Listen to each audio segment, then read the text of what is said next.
بسم اللہ الرحمن الرحیم۔ شروع کرتا ہوں اللہ کے پاک نام سے جو بہت بڑا مہربان نہایت رحم والا۔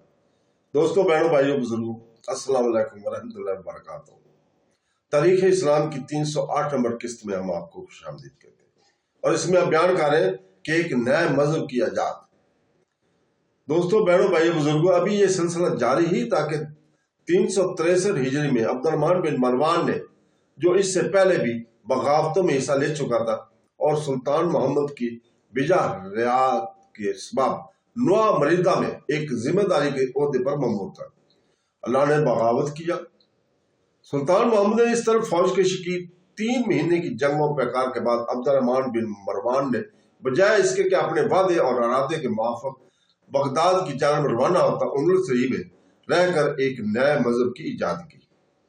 اس مذہب میں عیسائیت اور اسلام کے اصولوں کو جمع کر کے ترتیب دیا گیا تھا۔ اس جدید مذہب میں بہت سے آوارہ مزاج مسلمان اور عیسائی شامل ہونا شروع ہو گئے تھے، چونکہ تمام ملک میں خود سری کی ہوا چل رہی تھی، لہٰذا بہت سے واقع پسند لوگ بلا لحاظ مذہب بھی اس کے گرد آ کر جمع ہونے شروع ہو گئے تھے۔ اس طرح صوبہ جلکیہ اور صوبہ پرتگال کی حدود میں ایک خطرناک لشکر حکومت وقت کے خلاف عبد الرحمن بن مروان کی سرداری میں فراہم ہو گیا تھا۔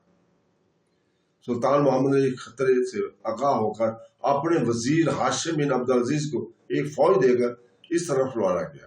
عبد الرحمن نے ہاشم کو دھوکہ دیا اور اس کے سامنے سے فرار ہوتا ہوا اپنے طواقب میں ایک جگہ ہاشم کو لے گیا، جہاں کمین گاہ میں فوج چھپی ہوئی بیٹھی ہوئی تھی۔ اس فوج نے یکایک چاروں طرف سے حملہ آور ہو کر ہاشم کی تمام فوج کو کاٹ ڈالا اور ہاشم کو گرفتار کر لیا گیا۔ اس سے پہلے عبد الرحمن بن مروان نے الفونسو حاکم اشتیاس سے خط و خطابت کر کے دوستی و محبت کا عہد نامہ لکھ لیا تھا۔ اب اندلس کے وزیر اعظم کو گرفتار کر کے اس نے اپنے دوست الفونسو کے پاس بھیج دیا تھا، تاکہ اس کو عبد الرحمن کی طاقت اور قوت کا اندازہ ہو سکے اور محبت اور دوستی کی تعلقات استوار ہو جائے۔ سلطان محمد کو جب اپنے وزیر کی گرفتار ہونے کا حال معلوم ہوا تو اس نے عبد الرحمن بن مروان کو ہاشم کی رائے کی نسبت لکھا۔ ابن مروان نے 1,00,000 دینار اور فدیہ طلب کیا۔ چند مہینے تک ہاشم قید میں رہا اور عبد الرحمن بن مروان اور سلطان محمد کے درمیان خط و خطابت ہوتی رہی۔ آخر سلطان محمد نے اس بات کو منظور کر لیا کہ عبد الرحمن شہر بطلیوس اور اس کے نواحی علاقوں پر قابض و متصرف رہے اور اس پر کوئی خراج بھی عائد نہ ہو سکے، ساتھ ہی زر فدیہ ادا کر کے ہاشم کو چھڑایا جائے۔ چنانچہ ہاشم جب چھوٹ کر آیا تو اس نے دیکھا کہ اس کا حریف جس نے اس کو قید کر لیا تھا ایک نہایت مضبوط مقام پر خود مختار حاکم ہو گیا ہے اور بعد جو خراج سے بھی بالکل آزاد ہے۔ ابن خلدون کا بیان ہے کہ وزیر ہشام کی رہائی 28 برس کے بعد 265 ہجری میں ہوئی تھی۔ غرض عبد الرحمن بن مروان جو ایک معمولی باغی سردار تھا، اب اپنے آپ کو سلطان محمد کا ہمسر سمجھنے لگا۔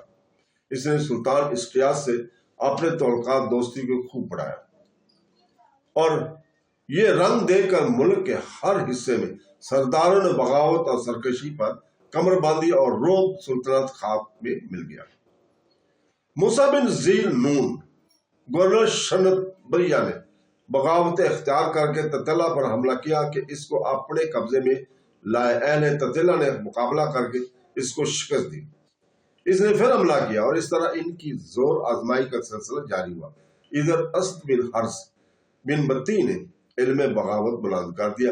سلطان محمد شہزادہ منظر کو فوج دے کر موسیٰ بن ذیل نون کی طرف بھیج دیا گیا۔ منظر کئی شہروں اور قلعوں کو فتح کر کے قرطبہ میں واپس آ گیا۔